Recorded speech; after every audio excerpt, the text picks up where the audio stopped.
앞당겨졌다 했죠. 날씨 때문에. 서울은 반쪽 사상 처음이야. 예, 그러니까 저기 3월 달에 뽑힌 게 처음이라 하죠.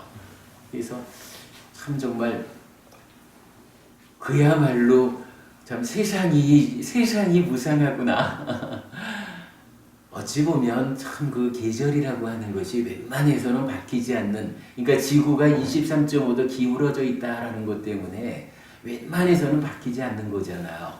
그런데도 참 몇십 년이라 할까, 몇백 년이라 할까, 이런 그 문명의 이기, 뭐 과학에 의한 삶이 윤택해지는 과정에서 참 대기 중에 미친 영향이라고 하는 그 조건이 무르익으니까 이렇게 그 계절까지를 막 흔들어 놓는, 참 조건이라고 하는 것이 얼마나 눈앞에 드러나느냐, 좀 시간적인 그 경과를 필요로 하느냐, 이런 차이는 있겠지만 참으로 존재하는 모든 것이 오직 열반 한 가지를 제외하고는 참으로 무상하다.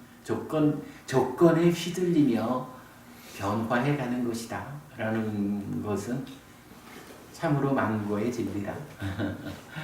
그러니까 부처님께서 하여간 다양한 경전의 말씀이 그거죠. 이렇게 무상한 줄 알아서 무상하다라고 하는 그 조건 관계에 잘 대응해서 살면 괴로움이 만들어지지 않을 것이고, 그 조건 관계를 무시하고 내가 어떠한 것을 세워서, 달리 말하면 상나가종인 존재를 세우는 거죠. 이러한 존재의 실상이 아닌 존재의 오해라고 하는 그 오해된 견해를 세워가지고 세상을 살고자 하면 사실과 나의 바램과의 괴리라는 것이 괴로움을 만든다라고 하는 거, 이게 뭐 니카야 전체 영역에서 결국은 이 얘기를 하는 거죠.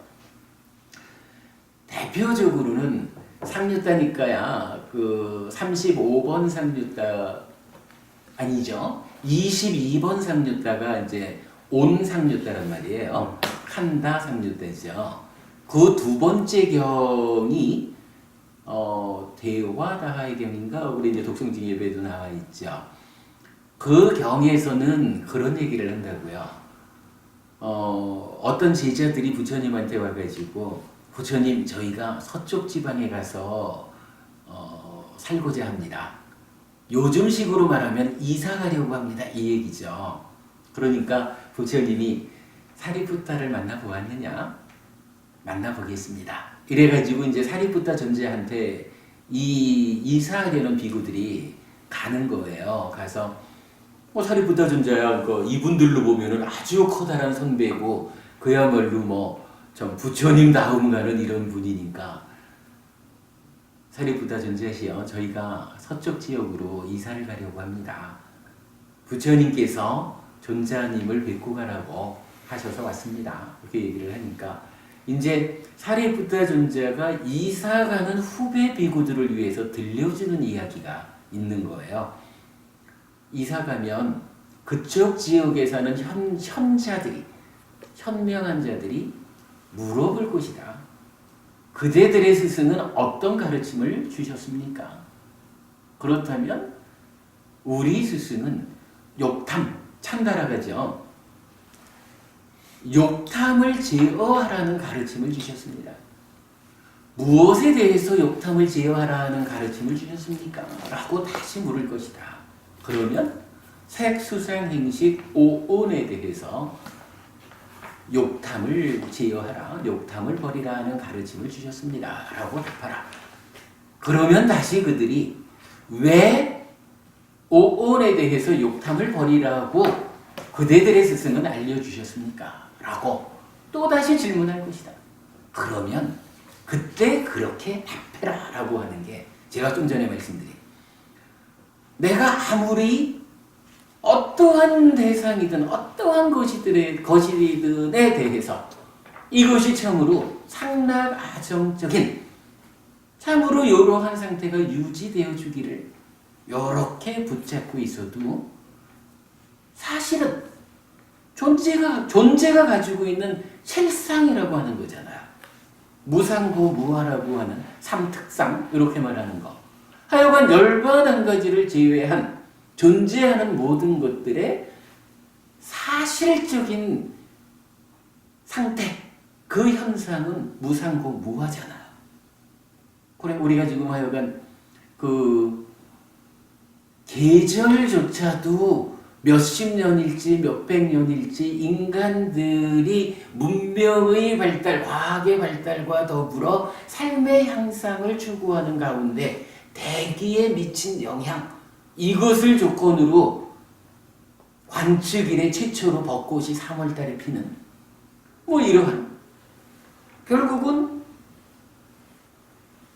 당장 일어나는 것이냐 오랜 시간의 경과를 거쳐서 일어나는 것이냐 하는 차이는 있지만 이러한 기후라고 하는 것조차도 이러한 조건들에 의해서 달라지고 있다. 뭐 이렇게 보는 거. 그래서 참으로 존재하는 모든 것은 조건에 따라서 달라지는 것이다.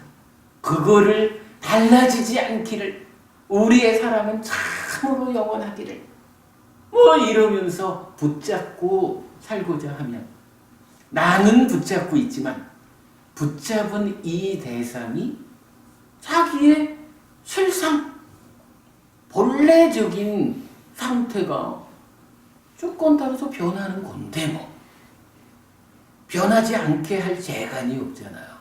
사실은 변하지 않게 하는 단 한 가지의 방법이 있는 거죠. 해탈해서 열반을 실현하는 거죠. 그러나 사실은 그것도 이 대상이 변하지 않게 하는 것이 열반은 아니죠.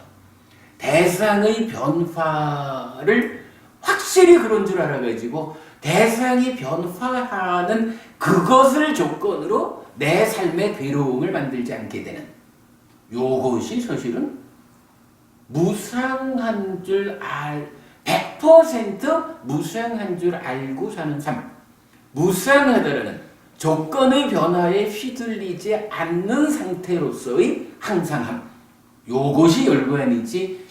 아라한이 되었다 그래가지고 아라한이 대상으로 한 것은 그 대상이 상나가정, 무상을 벗어났어. 그래서 상한 것이 되었어. 요거 아닌 거죠. 뭐 이제 이러한 사실과 바램과의 괴리 때문에 괴로움이 생긴다. 요거죠. 그래서 그 서쪽 지방의 사람들이 왜 그대들의 스승은 욕탐을 버리라고 하셨습니까? 라고 질문하면 바로 이 얘기.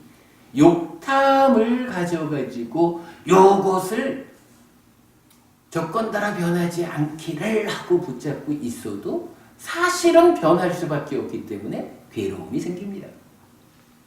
그러나 이제 욕탐을 내려놓아가지고 조건 따라 변하는 줄 알고 그 변화를 수용하는 가운데 어떻게 변화에 잘 대응할 것인가, 이런 무상고 무아적인 삶을 내가 살아가게 되면, 욕탐을 내려놓게 되면 그때는 내가 바라는 삶하고 사실하고가 일치하잖아요.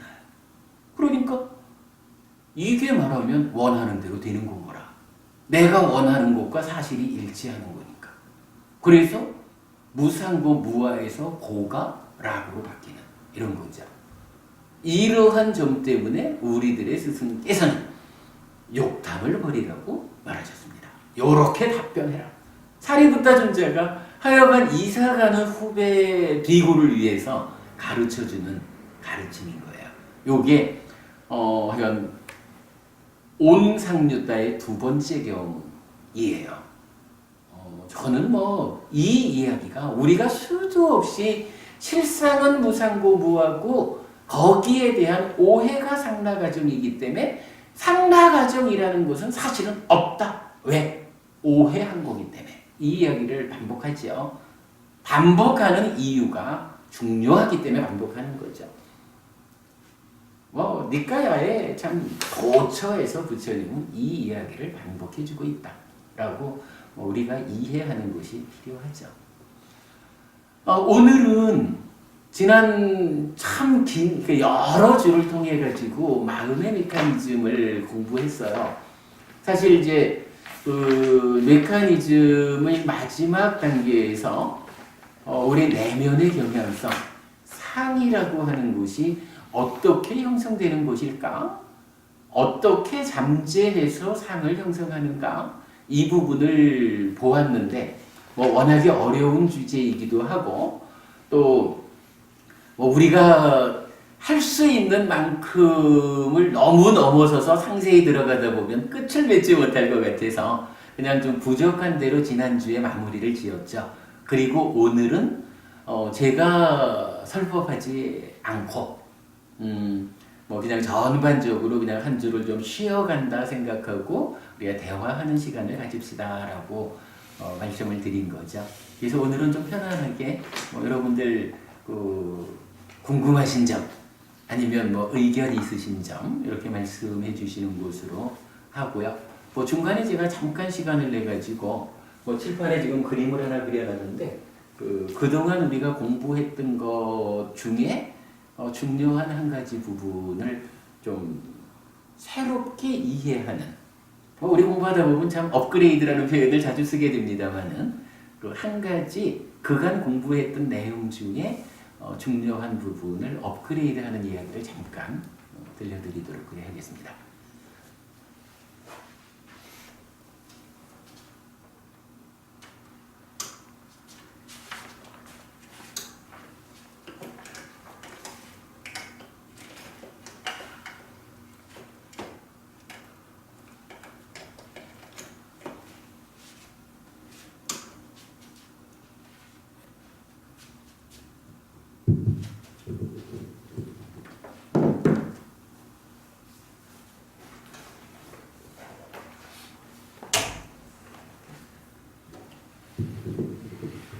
예, 뭐 우리가 이제 마음의 메커니즘이라고 해서 사실은 잘 우리가 이제 그 해외 상황을 잘 모르기는 하지만 아마도 세계적으로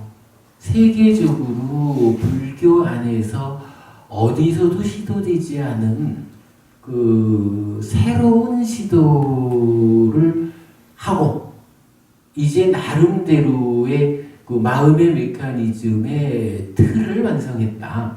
뭐 세밀한 이야기야 뭐 두고두고 많은 사람들이 힘을 합쳐서 밝혀나가야 될 부분이겠지만 그러나 마음의 메커니즘을 그러니까 도식화했다. 그림으로 그려내었다라고 하는 정말 세계 불교상에 아직까지 누가 시도하지 않은 작업을 해피설법회에서 했다라고 말할 수 있을 거예요.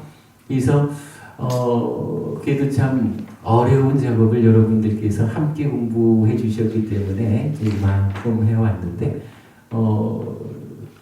그러다 보니까 저 혼자 생각하고 막 설명하고 넘어간 부분들도 많이 있을 것 같고요. 뭐 여러분들께서 또 좀 중요하게 한번 되짚어 보고 싶은 부분들도 많이 있을 것 같아요. 뭐 어느 분이시든 뭐 요 주제를 가지고 우선 말씀 주시면 제가 또 답변 드리도록 하겠습니다.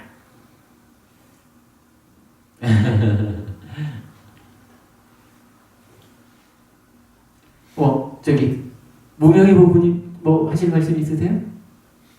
예. 저는 아주 지역적인 문제를 예, 뭐. 좀 물어보고 싶습니다.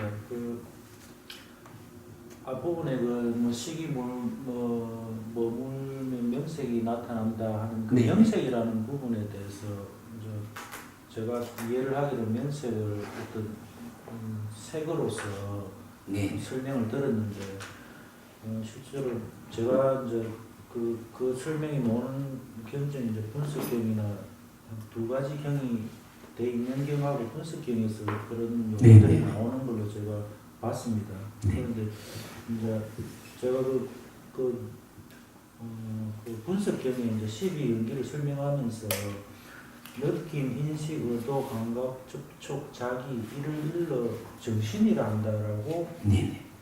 경전에는 그렇게 이제 한글판으로 때가 있거든요. 맞습니다. 그래서 그래 생각한다라고 하면은 명색이 전체적으로 색은 제가 말씀을 잘못 드렸는지는 몰라도 조금 그거는 이제 참고가 되죠. 명색 중에 색만이 물질이고 예. 그 중에 명이라고 하는 게 지금 법무님 정신이라고 말씀하신 예. 그래서 저도 이 부분은 굉장히 강조했던 부분이죠. 그러니까 명이라고 하는 것은 기본적으로 수상사, 촉하면 생겨나는 거죠. 예. 촉해서 생겨나는 수상사하고 촉하고 자의하고 요 5가지가 명이다라고 해서 정신에 속하는 그렇죠. 그래서 그걸 합쳐가지고 명색 이렇게 말하는 거고. 사실은 우리가 이 부분에 대해서 주목했던 것은 많은 사람들은 명색 이러면 명색을 오온이라고 간주하거든요. 그래서 그렇게 보면은 색은 색이니까 명이라고 하는 것이 수상행식 네 가지 수상행식 네 가지를 말하게 되는 거죠. 그런데 지금 요 12용기의 분석경 니카야에서는 분명하게 명이라는 데에 식을 포함하지 않는단 말이에요. 그러니까 우리가 12용기의 3번 식하고 4번 명색하고를 합쳐가지고 오치온인 자기 전체 오치온인 나 이렇게 보는 거잖아요. 그 부분을 우리가 굉장히 강조하고 있죠. 그런데 이제 이게 아함경 중에는 법구의석경인가 이런 경전이 하나 있어요. 그 경전에 보면 니카야하고 다르게 나타나요. 그러니까 그 아함경에서는 명을 지금 이제 니카야에서는 수상사 촉작의 5개로 말하잖아요. 근데 그 아함경에서는 수상행식이라고 나타나요. 그러니까 많은 사람들이 말하는 대로 이 명이 수상행식이기 때문에 거기에 색을 보탠 명색이 오온이다 라고 말하는 것이 한쪽 측면에서는 근거를 갖는 거예요. 그런데 문제는 이제 여기에서 그럼 니카야하고 아함경하고의 차이가 발생을 한 거예요. 아주 심각한 차이가 생겨난 거죠.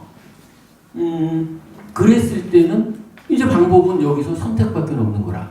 그래서 우리가 우리 카페에도 그렇게 공지가 되어 있지만 우리는 공부의 기준을 명확히 하잖아요. 일단은 사부 니카야를 기준으로 삼죠. 그리고 사부 니카야와 충돌을 일으키지 않는 경우에 소부 니카야를 포함한 오부 니카야 이렇게 되죠. 그러니까 우리가 사실 수타니빠따라든가 법구경이라든가 우다나라든가 이 소부 니카야에 속하는 여러 경전들을 사부 니카야에 포함되어 있지 않지만 우리가 공부의 기준으로 삼거든요. 그거는 사부 니카야를 우선한 다음에 잠깐만요.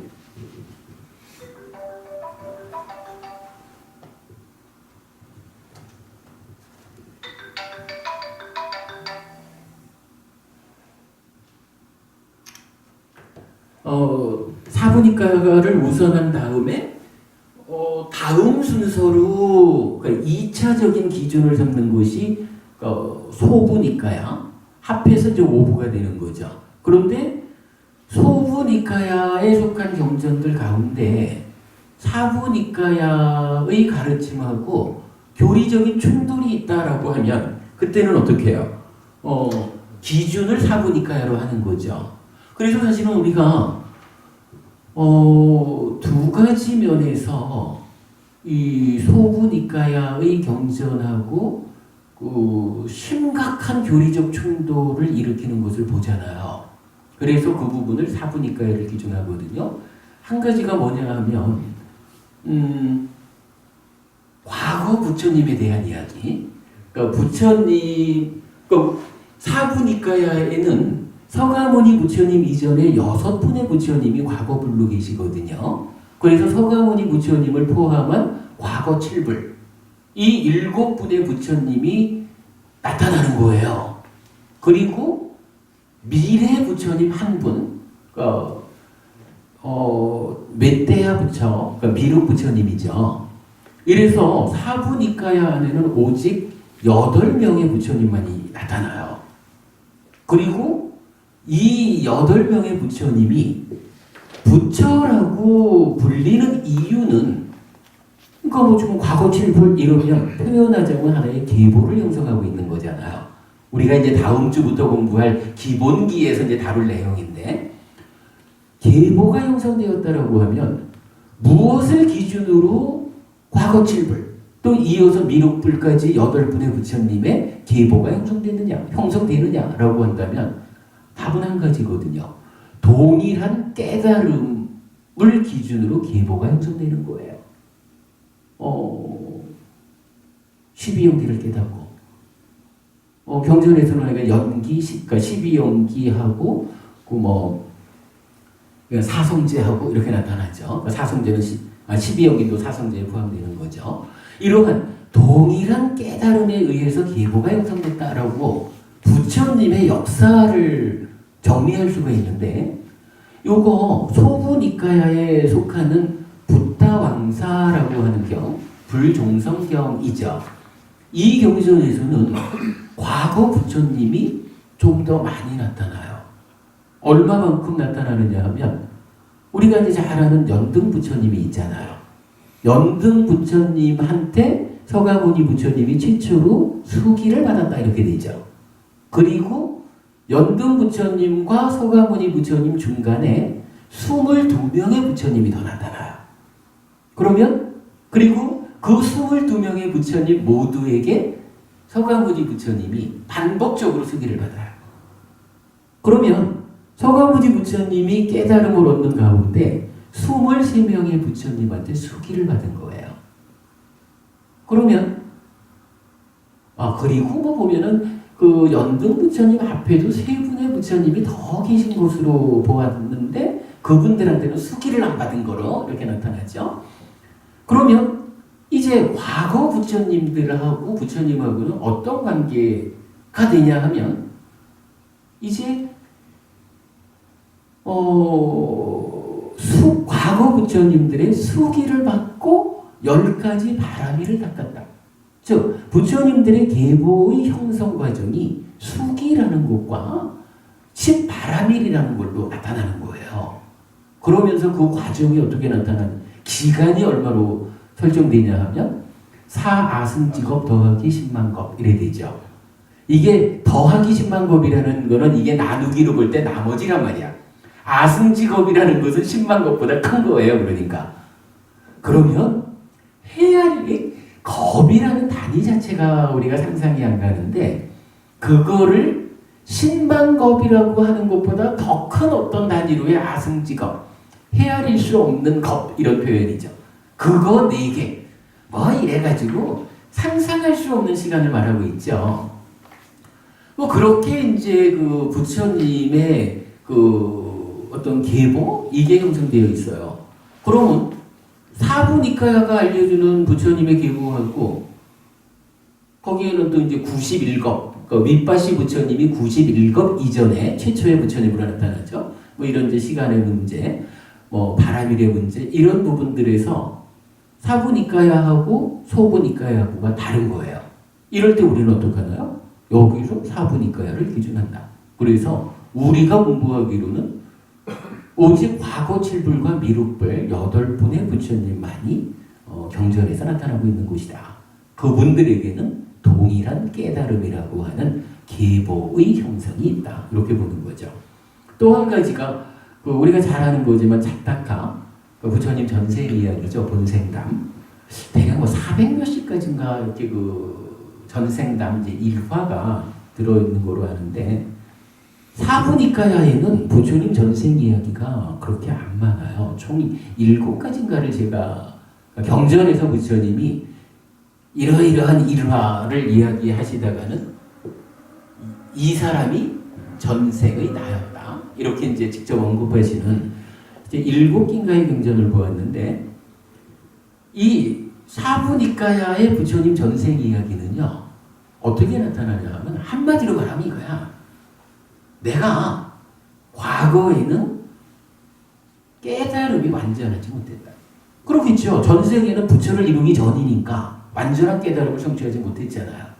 그러다 보니까 완전한 깨달음이 갖추어지지 못했기 때문에 많은 사람들을 안내를 하는데 어디로 안내를 하느냐 하면 범천의 세상으로 안내한다. 그러니까 전반적인 이야기의 경향이 그래요.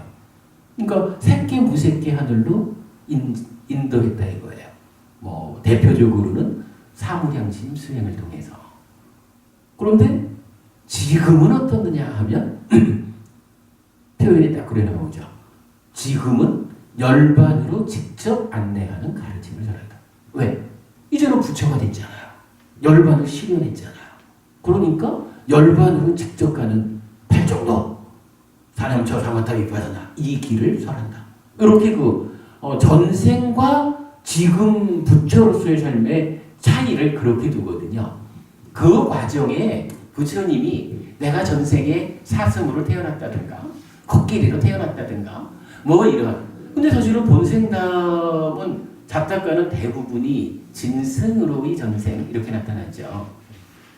그래서 이제 우리는 이런 부분에서도 사실은 사부니까야하고의 교리적인 충돌이 있다. 이래가지고 그 본생담 쪽으로 우리가 기준을 안 하죠. 뭐 그런 부분 이제 소부니까야하고의 이제 차이를 보는데 뭐 그런 맥락에서 이런 충돌이 있을 때는 기준하는 것이 있다. 이렇게 보고 뭐 그 맥락에서 이제 소부니까야 다음번으로 우리가 기준하는 것이 아함경이죠.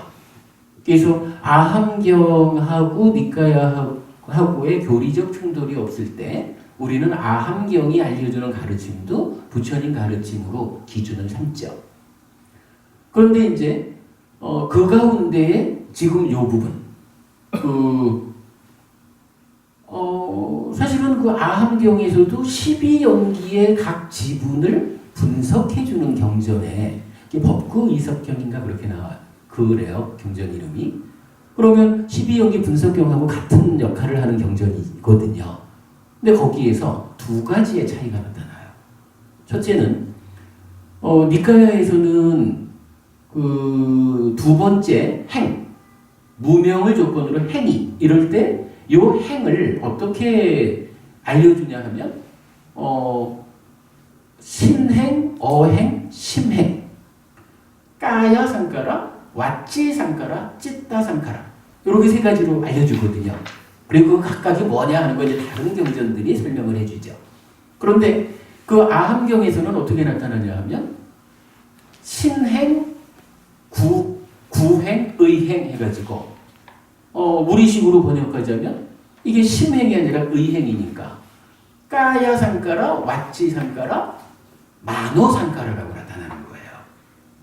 근데 이제 니카야에서는 전체적으로 볼 때 그 오온의 행을 말할 때, 오온의 행을 말할 때, 그거는 이제 그 자리가 그 찌따를 원인으로 몸과 말과 만호로 행위하는 이 자리가 되잖아. 그래서 니카야는 여러 경전들이 그 오온의 행을 설명할 때 이제 그 까야 상가라, 왓치 상가라, 만호 상가라 이렇게 나타나거든요. 그래서 니카야에서는 분명히 12연기가 무명을 조건으로 무언가 형성작용을 한다라고 하는 그 자리는 까야 상가라, 까예 상가라, 왓치 상가라, 찌따 상가라를 쓰고 오온을 설명할 때는 까예 상가라, 왓치 상가라, 만호 상가라 해가지고 다르게 쓰고 있거든요. 근데 아함경에서는 이 부분에서 니까야하고 차이를 보여주는 거예요. 그러니 우리는 어떻게 해요? 기준을 니까야에 두어야겠죠. 그리고 그 같은 경우에서 이제 두 번째 차이가 나타나는 것이 방금 우리가 이제 오늘 이 이야기의 주제 그러니까 식과 명색이 이어지잖아요. 그러니까 명색이 네 번째잖아요. 12연기에. 요 명색을 설명하는데 말씀드린 그 차이가 있는 거라. 니까야에서는 그러니까 명이 수상사 촉작의 이렇게 나타나는데 그 아함경에서는 수상행식 네 가지로 나타나요. 그러면 요거 12연기를 해석하는데 니까야에 의하면은 3번 식과 4번 명색을 합해가지고 오온 오치온인 나의 존재 이렇게 보게 되는데 그 아함경으로 보면 3번씩 다음에 4번에서 다시 명색이 색수상행식 오온을 말하게 된다고요. 이거는 사실은 엄청난 차이죠. 이랬을 때 이제 우리는 공부의 기준을 니까야에 둘 수밖에 없는 거죠. 근데 사실은 이게 이런 부분으로 그 어떤 뭐 경전의 권위 이렇게 말하는 게 좀 그렇지만 우리가 알다시피 사부니까야라는 것은 뭐냐 하면 부처님 돌아가시고 3개월 만에 500명의 아라한이 모여가지고 그 부처님 살아계셨을 때에 설해진 경전을 500명의 아라한이 확인해 가면서 결집한 거잖아요. 그죠? 그래서 이제 뭐 하여간 디가니까야, 마치마니까야, 삼리따니까야, 앙구따라니까야 이렇게 전승해야 하는 경전들을 다 모아놓은 거라. 그리고는 특징적으로 요건 뭐 이건 디가니까야 주석서에서 말하는 거지만 특징적으로 나타나는 게 한 가지 있잖아요. 디가니까야를 결집하고 나서 어떤 일을 하냐 하면 아난다 존자에게 아난다 존자여 그대와 그대의 제자들이 디가니까야를 잘 암송해서 전승하십시오라고 전승의 책임이 부여되거든. 마치마니까야를 결집하고 나서는 사리푸타 존자는 이미 돌아가셨죠. 그러니까 사리푸타 존자의 제자분들, 그 500명 가운데 계셨겠죠. 그 사리푸타 존자의 제자인 아라한들에게 그대들이 마치마니까야의 전승을 책임져 주십시오 하고 전승의 책임이 부여된다. 상류타 니까야를 결집하고 나서는 마하카사파 존자에게 마하카사파 존자여 그리고 그대의 제자들이 전승의 책임을 지십시오.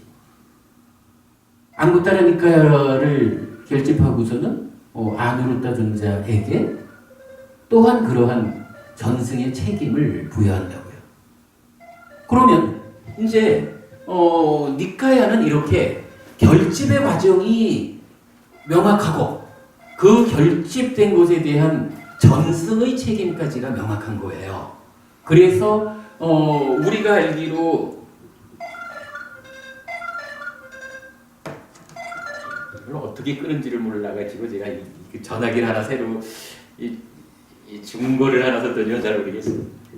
근데 거기에 비해서 아함경은요. 사실은 아함경은 그 사부 아함경이 있죠. 장아함, 중아함, 자바함, 증일아함 이렇게 이제 네 가지 아함이 있잖아요. 근데 이 아함경이 뭐 예를 들어서 니까야는 테라와다 불교라는 테라와다라는 하나의 교단에서 정통성을 가지는 이 교단에서 변형 없이 전승되었다라는 이러한 권위를 갖는 데 비해서 아함경은 어느 한쪽에 의해서 전승되는 게 아니라 그 부파 불교 시대의 여러 부파 중에 제가 그 각 부파를 기억은 못하지만 사부니까야가 3개 부파에서 각각 뭐 장하함은 어느 부파 거, 그 중하함은 어느 부파 거, 뭐 이런 식으로 그렇게 전승되어 내려오는 거거든요. 거기에다가 이 아함경은 또 그 원전은 다 상실됐지만 뭐 그게 제가 알기로 이제 구사론 같은 이제 주석서가 있잖아요.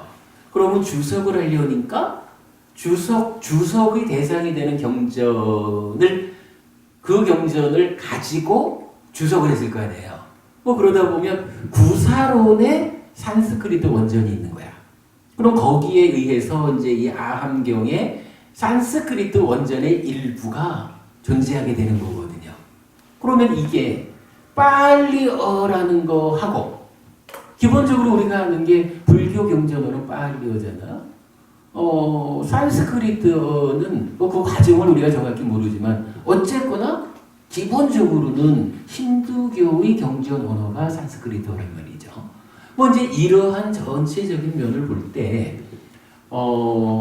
교리적인 충돌이 없다라고 할 때에 아함경이 참으로 부처님 말씀으로의 권위를 가지고 우리 공부의 기준이 될 수 있지만 지금과 같이 교리적인 충돌이 생겼다라고 하면 그때는 우리가 어떤 경전을 기준으로 할 것이냐라는 것은 사실은 명확한 거예요. 우리가 굳이 니카야가 알려주는 이 기준을 놓고 아함경이 말해주는 그 기준을 받아들일 이유가 없는 거죠.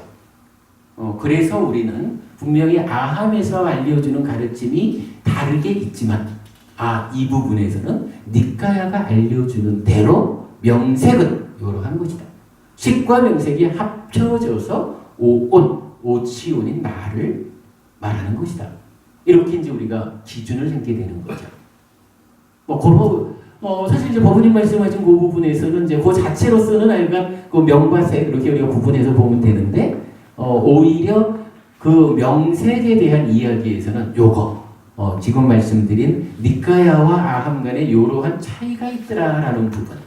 그 차이가 있음을 아는 상태에서 우리가 공부의 기준을 명확히 해야 이게 분명한 알미 되겠죠. 제가 질문을 하게 된 계기는 이 책자의 단순한 한 문장을 보면은 네. 식은 마음이고 명색은 몸이다라고 대가 있는 구절이 있어가지고 제가 이제 그렇게 생각을 하게 됐거든요. 네. 그래서 그냥 제가 짧은 생각이지만도 이 명색이라는 단어는 되게 이 경전에서 12연기를 설명하는 과정에서 나오고 모음 자체를 설명하는 과정에서 명색이라는 단어는 별로 나오지 않는 것이 아닌가. 제가 보기에도 그렇습니다. 네, 제 추측이지만 그래서 명색이라는 단어를 설명할 때는 대부분 12연기를 설명하는 과정에서 그게 이제 나오는 단어로 보여지고 이제 이 책자에서 식은 마음이고 명색은 몸이다라고 이렇게 대가 있었어요. 제가 이거는 그냥 제가 그냥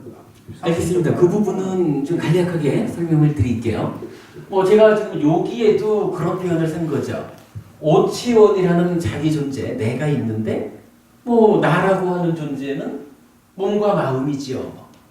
몸과 마음이 합해서 내가 있다라는 거야 누구도 부정할 수 없는 이야기죠. 그런데 아까 부모님 말씀하신 그 디가니카야 15번이 되나요? 대인연경. 대인연경에서는 식과 명색에 대해서 비중을 두고 설명을 하잖아요. 그래서 거기에 보면은 식과 명색은 서로 조건되는 것이다. 그러니까 식은 명색에 조건 지어져 있다. 명색은 식에 조건 지어져 있다. 라고 구체적으로 밝혀주고요. 그 대목이 조금 더 밑에 내려가면 경전은 식과 명색의 이러한 서로 조건 지어지는 관계, 이러한 관계 때문에 금생으로의 내가 있다. 이래가지고 식과 명색의 서로 조건됨 때문에 윤회한다라는 것을 알려주고 있거든요. 아주 구체적으로 설명해주고 있어요. 그러면 우리가 분명히 아는 것은 다음 세상으로 윤회해 가는 것은 식밖에 없거든. 그죠? 우리가 아는 거지만 분명히 머문 식이 그 네 가지 음식 중에 식식 이래 돼가지고 이게 다음 생으로 그러니까 가래를 조건으로 하는 식 이래가지고 다음 생으로 윤회해가는 주체가 되는 거잖아요. 그러면 이제 명색은 버려지는 거지. 그러니까 식과 명색이 서로 조건 지어져 있다라는 것 때문에 지금의 명색이 버려지면 새로운 명색과 함께 또 다른 삶이 이어진다. 이렇게 보면은 몸과 짝을 이루어 가지고 나를 구성할 수 있는 것은 그러니까 마음, 식이라는 마음과 짝을 이루어서 나를 구성할 수 있는 것은 명색밖에 없죠. 그래서 명색을 몸이다. 이렇게 보는 게 이제 한 가지 그 견해고. 그다음에 우현경이라는 경전이 있어요. 그 상류다니까야 아마 그 12번 상류다에 속한 경일 거예요. 그 경에서 보면 이런 표현을 해요.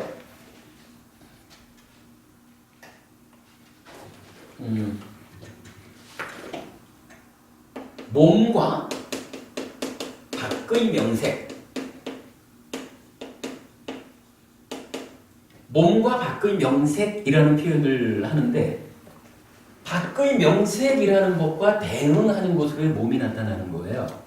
그러면 이 몸이라고 하는 거를 굳이 밖의 명색이라는 이것과는 전혀 상관없는 다른 거 이렇게 이해해야 할 것이냐, 아니면 몸이라는 것이 명색인데 구태여 밖의 명색이라고 표현한 것은 무언가 안에 명색이 있는 거예요. 그죠? 안에 명색이 있으니까 밖의 명색이 대비해서 안팎으로 고관계로 나온 거거든요. 그러니까 안의 명색과 밖의 명색을 몸이라는 말로 안의 명색을 대체해 준 거라. 이런 면에서 보면 명색이라는 것이 몸이구나. 이렇게 할 수가 있는 거죠. 그런가 하면 또 한 가지로는 이제 우리가 그렇게 보잖아요. 색이라고 하는 게 뭐냐 하면 여기 안이비설신 색상강 미적 요거잖아요. 그죠? 요 색에 대해서 이제 우리가 쓰는 말로 어떻게 쓰냐 하면 요 색에 대해 색에서 발생하는 감각 작용 그거로부터 시작해서 수, 상, 이쪽 행 뭔가 말과 만호의 행위 행 수상행의 과정을 거치면서 어떻게 해요? 의미 부여를 한다. 이렇게 표현을 했었죠. 그래서 우리가 이제 먼저 얘기했던 거지만 윤보부님이라는 하나의 존재를 놓고 보는 사람마다 달라. 이게 윤보부님 자체가 달라서가 아니잖아요. 윤보부님을 대상으로 윤보부님의 부인이 윤보부님을 보고서 식을 만들어서 삼사화합 촉해서 느낌을 일으키고 거기에 윤보부님과 관계된 상이 개입해가지고 알미 생겨나고 그 상태에서 윤보부님의 부인께서 뭔가 말과 만호로 행위하는 이렇게 알려지는 윤보부님이 있는 거잖아요. 그렇게 행위된 식이 머물어가지고 윤보부님이라는 윤보부님의 부인이 윤보부님의 부인에게 정의되는 윤보부님이 있잖아. 제가 보는 윤보부님은 저도 또한 요 과정을 거쳐가지고 윤보부님을 식의 몸 이렇게 기억해서 쌓아놓은 거잖아. 그죠? 법부님이 보아도 그럴 거 아니에요. 그 얘기를 어떻게 말할 수 있어요? 요 명이라고 하는 게 지금 수, 상, 사, 행과 이제 말과 같은 의미로 사 이렇게 보고 작의, 촉 요 5가지로 하잖아요. 그러면 이게 뭐예요? 명이 그 5가지니까 수와 상은 같고 나머지 촉과 작의와 사라는 3가지를 합쳐가지고 행으로 요거 우리가 지난번 행에 대한 공부를 할 때 왜 요 3가지가 행으로 이해할 수 있는가? 3가지가 각각이 형성작용을 하기 때문이다. 이렇게 우리가 보았던 거죠. 그렇게 보면은 결국은 요 명이라고 하는 것이 뭐가 돼요? 수상행이 되는 거잖아. 그죠? 그래서 명색이라고 말하는 것이 색, 수, 상, 행이 되는 거란 말이죠. 그러면 이 이야기는 방금 설명한 거로 보면 색에 대해서 명의 과정을 통해서 의미를 부여하고 있는 것이다. 그래서 보는 사람마다 하나의 대상을 다르게 본다. 이렇게 되는 거죠. 그러면 이제 명색이라고 하는 요게 뭐예요? 자, 우리가 아는 거지만 김부부님 10분만 숨을 안 쉬면 어떻게 돼요? 김부부님 10분 숨 안 쉴 수 있으셔요? 안 되죠? 10분간 숨을 안 쉬고 나면 그때는 그냥 표현하자면 수상행 이 과정을 거치지 않는 고기 덩어리로의 몸만 있는 거잖아요. 그러니까 고기 덩어리로의 육체만 있는 거죠. 우리가 이 몸이라고 하는 거하고 신체, 육체 이렇게 말하는 것과 다른 거예요. 그러면 이제 몸과 밖의 명색 이랬을 때 이 몸을 안의 명색이다라고 이해하는 거는 사실은 간단한 거라. 몸이라고 하는 색이 있는데, 그죠? 안과 밖할 때 저기 안입이 설친 이거는 안의 명색으로의 몸이 될 거고 색성향 미척 그거는 밖의 명색이 되겠죠. 그죠? 그러면 몸이라고 하는 것은 몸에 대해서 수상행의 과정을 거쳐가면서 의미 부여가 된 거라. 그러니까 보는 사람마다 다른 거예요. 요 의미가 되죠. 그러면 자 다시 한번 돌아보면 그 식과 명색이 서로 조건되는 것에 의해서 윤회한다라고 대인연경에서 말해주는데 그 관계를 놓고 볼 때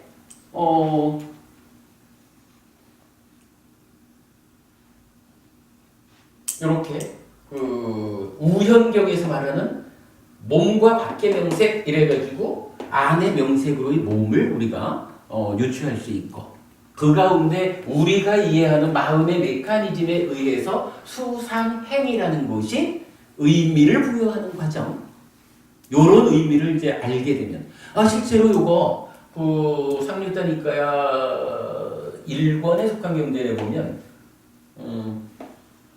남아숙다라는 경전이 있어요. 남아 요거 명이잖아요. 요 명이라는 것이 뭐냐? 라고 정의해주는 경전도 있어요. 그 경전들의 그 의미를 살펴보면 제가 이렇게 설명하는 것이 타당성을 가져요. 그렇게 놓고 보면 그럼 이렇게 이해를 하면 안 될까요? 지금 설명하신 그런 방식에서는 명색이라는 것이 어떤 색을 나타내는 걸로 되는데 색에 대한 의미로요. 되는데 만약 우리가 어떤 공부를 오온이라는 걸 중심으로 딱 공부에 들어가면은 사실은 저기 예를 들어서 상이라든지 내면적인 어떤 경향성이라든지 그거 자체만 딱 떼놓으면은 그걸 물질을 할 수는 없잖아요. 그렇죠. 그러니까 오온이라는 개념으로 들어가서 쳐다볼 때는 각각이 이게 네 개가 정신적인 부분이 되고 이게 색적인 부분이 되는데 지금 흘러가는 저 상황에서의 명색은 이제 색의 개념이 되는 식으로 되니까 그게 저기 의미 부여라고 하신 저 부분 그러니까 뭐 명이라는 것이 마치 그 형용사형처럼 쓰여진 그러니까 그렇죠. 형용사가 되는 거죠. 그러니까 명색을 사실은 명과 색으로 나눠서는 안 되는 부분으로 이해를 하면 안 될까요? 맞습니다. 지금 이 설명에서는 분명히 명과 색을 따로 보지 않는 거예요. 그러니까 색에 대해서 명의 과정을 거쳐가지고 어떤 그 의미가 만들어진다라는 거잖아요. 그러니까 명색은 합해지는 한 가지 하는 거라. 그러니까 무명의 부분이니까 안보부님에 대한 저의 명색이 다르고 김보부님의 안보부님에 대한 명색이 다른 거예요. 윤보부님의 명색이 달라. 안보부님은 사실은 뭐 어떤 물질적인 면으로 보면 다를 게 없잖아요. 제가 보는 물질적인 상태나 김보부님이 보는 물질적인 상태나 다르지 않잖아. 그런데 거기에 이러한 법부님에 대한 각각마다의 정신과정 이게 거쳐지면 달라지잖아. 그러니까 그래서 이건 10분만 숨을 안 쉬어보면 어떻게 되느냐? 의미부여 과정이 없는 거야. 그냥 시체가 돼버리는 거지. 그거 가지고는 우리의 삶이 안 되죠. 그렇게 우리가 이해하는 게 타당해요. 뭐 그렇게 보시면 됩니다. 명색에 대한 이야기 그렇게 봐야 되죠. 제가 조금 말씀. 네.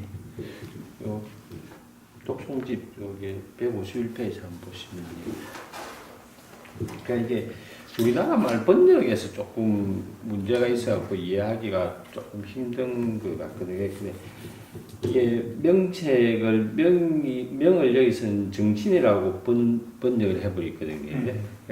정신이라 번역을 하니까 우리가 일반적으로 식이나 이런 거를 다 정신으로 같이 우리나라 말에서는 여니까 지금 남아하고 식을 같이 보게 돼버리 이 한글을 번역에 같이 보게 돼버리거든요.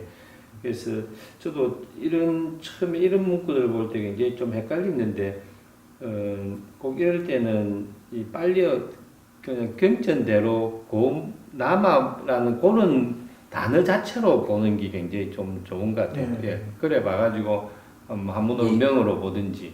그래서 여기서 이거는 정신을 해보고 또 뭐 식도 나중에 가면서 의식 뭐 이런 식을 정신 또 심 이런 거하고 같이 막 헷갈리거든요. 이래 돼서 그러니까 나마루파 이거로 항상 그래 같이 봐가지고 정신을 이런 말을 안 쓰고 그래 보면 경전 전체 보는데 좀 괜찮아요.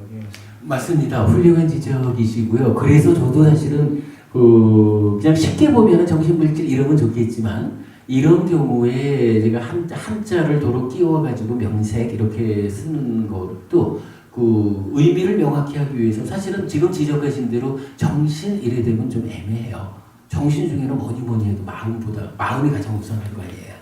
그건 커다란 오해를 불러올 수 있기 때문에 분명히 마음을 포함하지 않는 수상행, 수상사 촉작의 이거를 정신이라고 해석을 번역을 해가지고 마음이 그러니까 식이 들어있는 것처럼 우리가 이해할 이유는 없죠.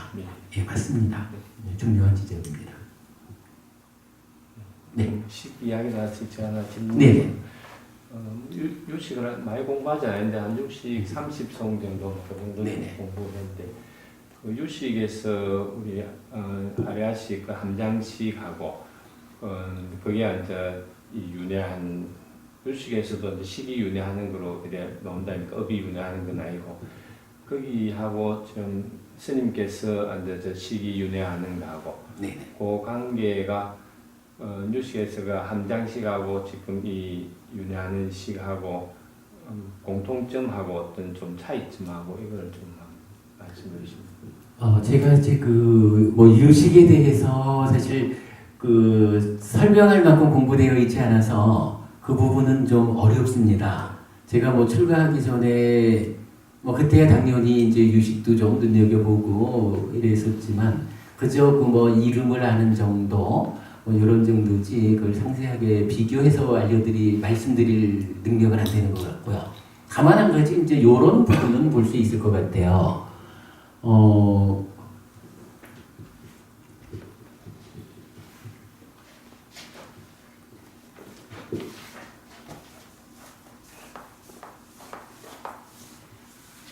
우리가 이제 마음 이야기를 하면서 제일 중심에 두고 했던 이야기지만요.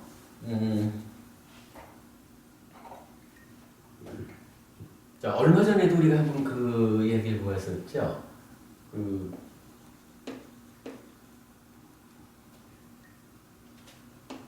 상과 그러니까 사산님이 그랬던가 상과 만호와 함께하는 몸 요런 표현이 경전에 나타나죠. 그래서 요걸 우리가 어떻게 봤냐 하면 요 몸이라고 하는 것은 저기에서 보듯이 안입이 설신 이거잖아요. 그리고 만호라고 하는 거 거기 있는 만호지 뭐. 그래서 요거 합하면 뭐 육내입처 이렇게 보면 될 거예요. 그리고 우리가 마음의 메커니즘을 계속 공부한 성과로 이해할 수 있었던 게 만호와 몸이 함께 한다라고 하는 것은 어떤 의미예요? 그냥 몸과 마음이 있어? 요거만은 아니죠. 이 만호가 이미 작용성, 활동하고 있다. 내입처가 되었다라고 하는 것은 분명히 활동성을 가지고 활동성이 전제된 거란 말이에요. 그러면 만호와 몸이 함께 한다라고 하는 것은 이미 육내입처가 육내입처를 만나서 식을 만들고 삼사화합 촉해서 수가 생겨나고 미자나띠 해가지고 찍다가 오염되고 딴 가래가 돼가지고 행위하고 요거를 우리가 표현하는 거로는 외적인 순환고리를 반복하는 그거를 말하는 거로 했죠. 활동성이라는 면에 주목해야 되니까. 그런데 그러한 순환고리의 입장에서 볼 때 고리 밖에 있는 게 하나 있죠. 요거잖아. 요거는 지금 이제 만호와 함께하는 몸 이랬을 때 요렇게 순한 고리 형태를 가지고 있는데 요 고리 밖에서 개입하는 모습의 상이 나타난 거잖아요. 우리가 상을 요렇게 자리 잡는 데는 사실은 요 표현이 근거를 또한 주고 있는 거죠. 왜 그러냐 하면 만약에 이 상이 요렇게 개입하는 게 아니라 요 중간에 있는 거다. 아니면 보통 말하듯이 요 인식 지각 위자나띠의 자리 인식하고 지각하는 게 상이다. 이럴 것 같으면 어차피 순한 고리 안에 있으면 그냥 만호와 함께하는 몸 이러지 상을 따로 떼놓을 이유가 없거든요. 이 고리 안에 있는 걸 하나 뺐다라고 말하면 왜 여기 있는 상만을 말하겠어? 상과 수와 행과 함께하는 만호와 몸 이렇게 말해야 되겠죠.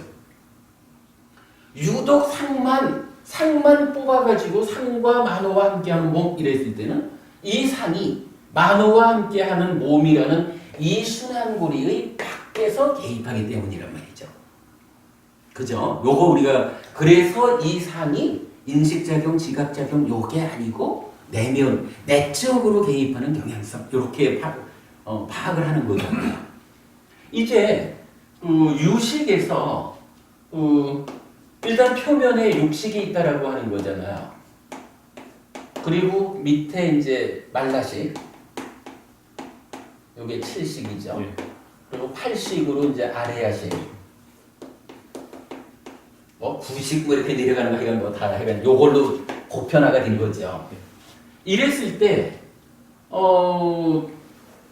우리가 니카야를 통해서 알아낸 마음하고 일단 한 가지 차이가 생겨났어요. 자, 우리가 보는 마음은 몸과 만호가 함께해서 순환고리를 돌죠. 그런데 요 순환고리의 과정에 우리가 아는 거지만 요 마음은 대상과 함께 어떤 역할을 하느냐 하는 것을 조건으로 윈냐나 식으로도 식이라고도 불리고 비유하면 요거죠. 만호가 단말을 감각했더니 식이 생겨나가지고 뭘 해요? 수를 상의 개입하여 분별해서 아는 일을 하잖아. 그리고는 그게 어떻게 돼요? 자기 그 위자나띠 하는 역할을 다 하고 나면 찌따로 다시 상태 변화해가지고 여기서 사실은 표현을 하자면 행위하러 가게 되고 마음이 행위하는 역할을 할 때 이름을 찌따라고 부르는 거죠. 상변화한다라고 해가지고 이게 특별한 변화가 있는 건 아니죠.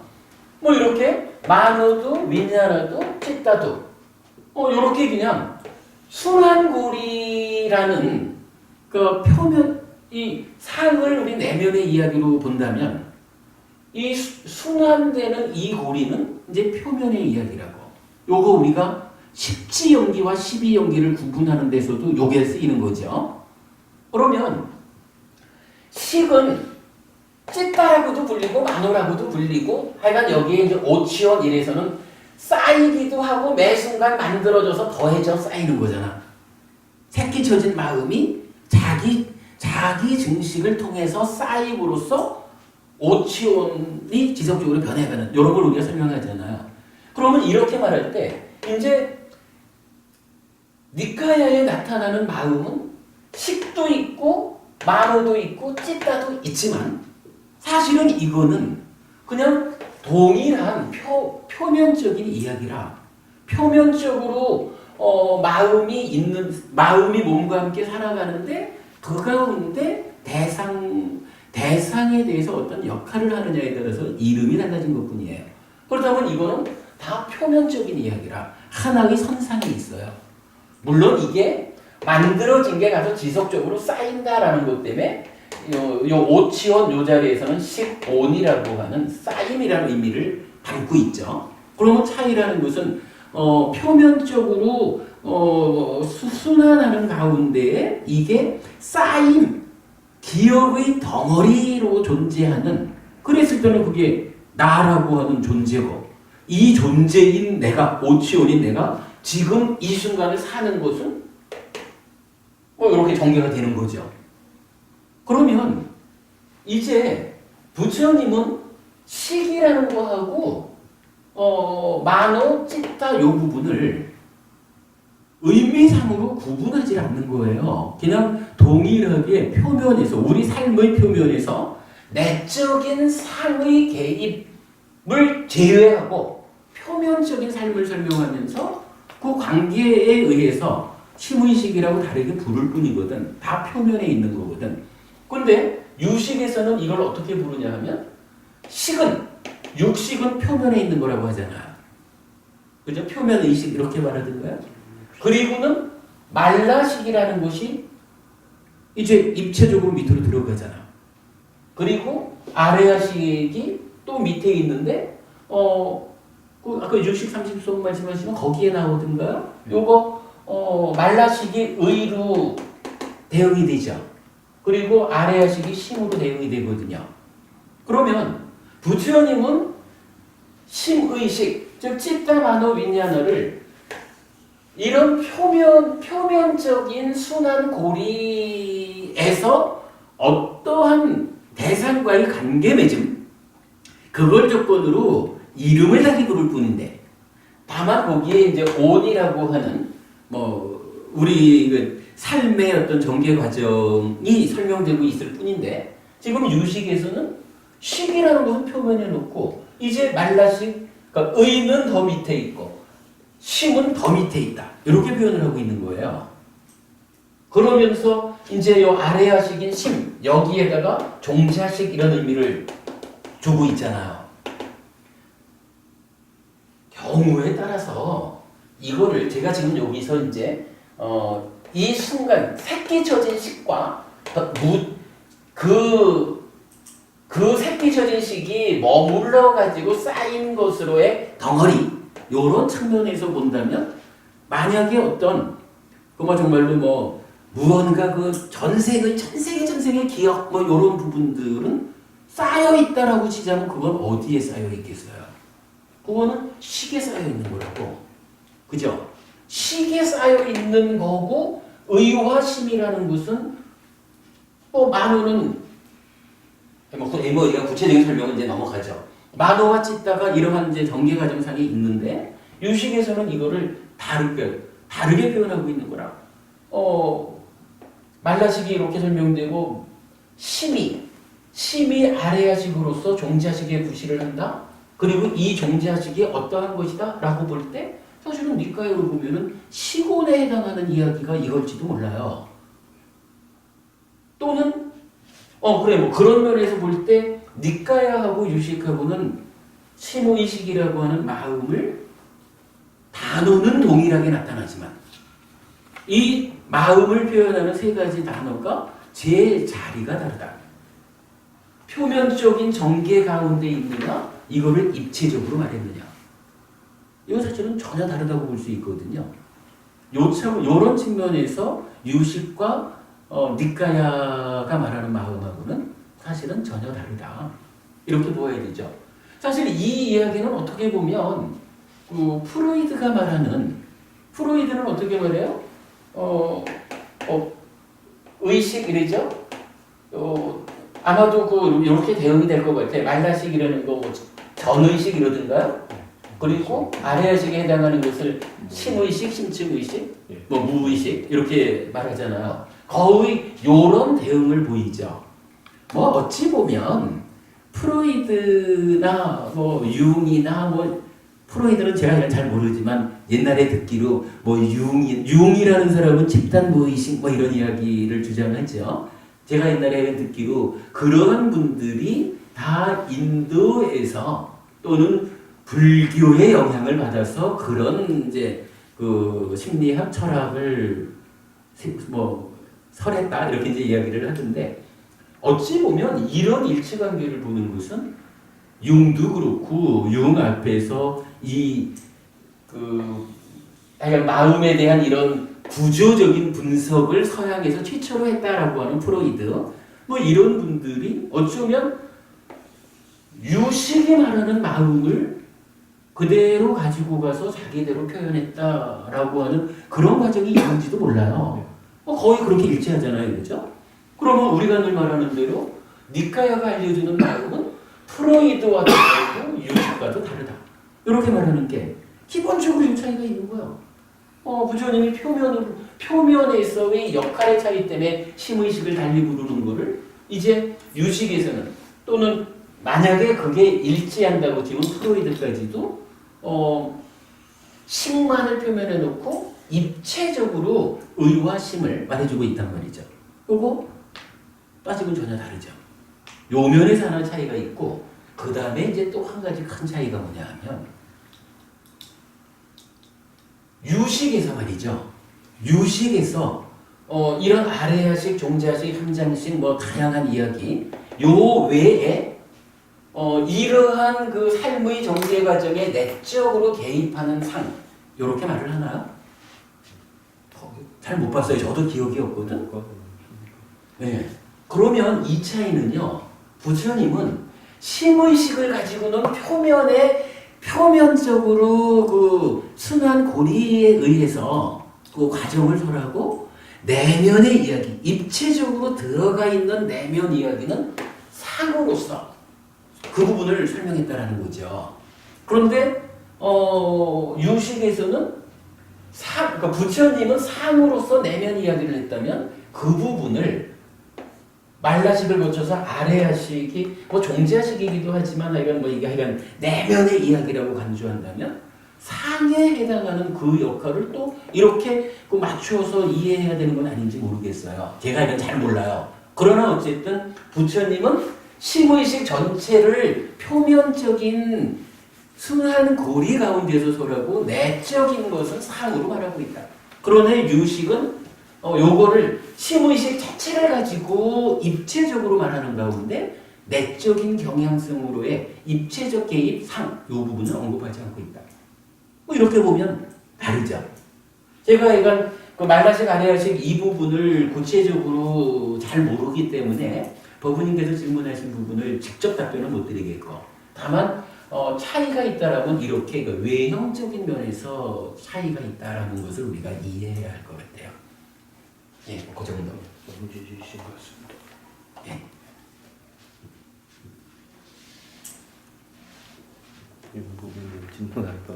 하실 말씀. 공부가 조금 그림 순환고리에서 네. 좀 무명이라는 좀 부분 아니십니까? 네. 무명이 상에서 좀 담진 지적의 무명이 있고요. 그다음 신구에 있어서 찬다라가에서 무명의 요소 해가지고 무명이 있고 좀 무명이. 그 부분은 이렇게 보셔야 돼요. 무명은 하나의 자리밖에 없어요. 그러니까 무명은 정의가 어떻게 돼요? 고진멸도 사성제에 대한 무지 이래가지고 요거 냐나 요 냐나에 무지 해가지고 안 냐나 이렇게 나오잖아요. 고진멸도 사성제를 모르는 거, 달리 말하면 무상고 무아를 모르는 거 요거잖아요. 요게 무명이고 건네와 더해지가지고 칠을 구성하는 거잖아. 무명은 요 자리뿐이라. 지금 어머님 말씀하신 무명의 요소, 요거 만호의 행위 중에 요 과정에서 이제 참나라가 해가지고 무명의 요소가 넘어오죠. 요 무명의 요소가 만호를 붙잡고 이제 하여간 문제를 일으키죠.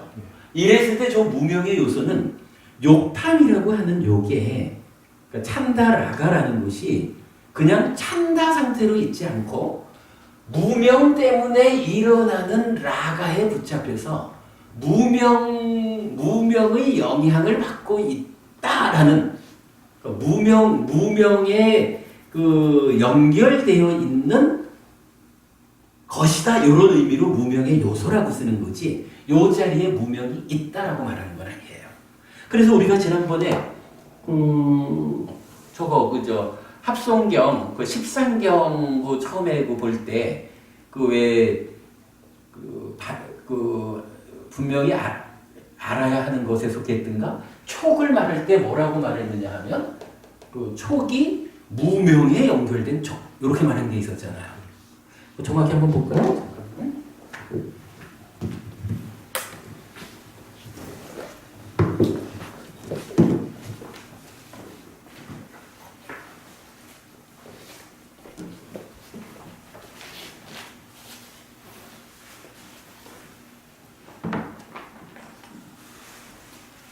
107번이네요.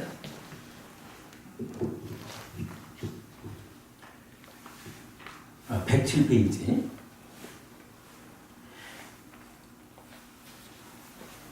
안 보셔도 될 거예요. 괜찮아요. 107페이지 보면 많은 것을 만드는 법이네요. 그 중에 3번.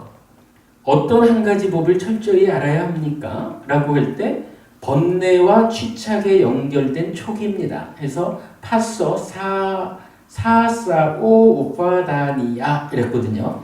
그러니까 촉이라는 것을 말하면서 번뇌와 취에 연결됐다 이랬어요. 취라는 게 뭐예요? 여기 신고의 삼업이 오염된 것, 오염된 행위를 취라고 우리가 해석을 했잖아요. 그러니까 달리 말하면 만호의 행위에서 뭔가 말의 행위로 하는 요 중간에 있는 참다도 오염된 상태야. 그러니까 참다 라가가 되어 있어. 그 얘기 뭐예요? 무명의 요소인 욕탐이잖아요. 그런데 그 뿌리는 어디냐 하면 상이 병들어 있는 번뇌야. 번뇌와 취, 달리 말해서 욕탐에 연결되어 있는 촉. 무명의 요소 때문에 만호가 반말을 오염된 상태로 감각해가지고 오염된 식을 만들면 삼사화합 촉이라는 것이 결국 그렇게 오염된 상태의 촉이 일어난다. 이렇게 말하는 거죠. 그러니까 지금 여러분 무명의 요소라고 하는 그 부분 잘 지적을 해주셨는데 요거는 자체적으로 무명이라는 건 아니라는 거예요. 이렇게 번뇌로 무명으로 취로 이렇게 이 과정 때문에 오염된 상태로 개입을 한다. 그것을 말해주는 게 무명의 요소 이렇게 되는 거죠. 예, 맞습니다. 그 부분이 구분되어야 하겠네요. 혹시 제 그림을 제가 좀 올려요. 상이 이 그림의 한쪽에 들어가고 네. 들어가고 좀 여기서 요거 연결이 조금 가는데 이자나띠가 이쪽에 오고 와가지고 여기 이래 가면서 이쪽으로 가고 하고 상이 이제 여기에 있고 지금 여기에 이런 거에서 산야가 이제 이렇게 형성이 우리가 지난주에 본 거요. 이렇게 들어오니까 여기서 식은 일로 가고 신급 상업에서 산야가 이렇게 형성이 되고 그 형성된 산야에서 이제 갈 때 이렇게 이제 개입을 해도 될 것 같은 내가 이게 지금 요런 때 여기 뭐 아산간 이런 거 쭉 설명하기도 요 그림이 상당히 좋은데 좋은데 전체 수단고리를 이렇게 그리면서 여기서 일로 가면서 상이 내면으로 오면서 이렇게 내리고 가면 좀 무명이 같은 부위에 들어가가지고 지금 요거는 상당히 괜찮은 것 같은데요. 식이 연기를 할 때 무명행하고 한참 떨어져가지고 이쪽에 식 온다 아닙니까?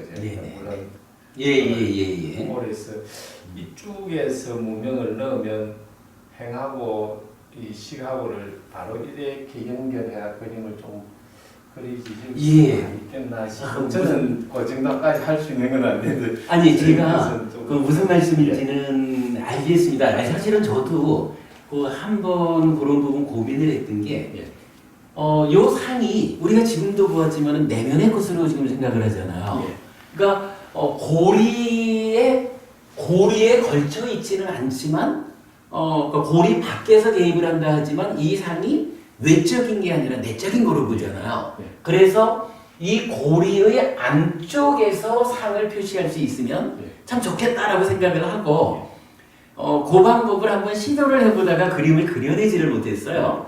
근데 맞습니다. 지금 그 어머님 정확한 지적을 해주셨는데 안에 있어야 되는 것을 밖에다가 표현하는 데서 오는 그 어떤 어려움 이런 게 있습니다. 그래서 저도 약간 그 부분을 생각을 하고 시도를 한번 하다가 못했었는데 지금 지적해 주시는 부분 분명합니다. 제가 더 고민을 해보겠습니다. 그래서 가능하면 안에서 그려져야 입체적으로 내면의 거 이런 부분. 그러면 말씀하셨듯이 식과에 연결되는 이것도 바로 볼 수 있을 거고요.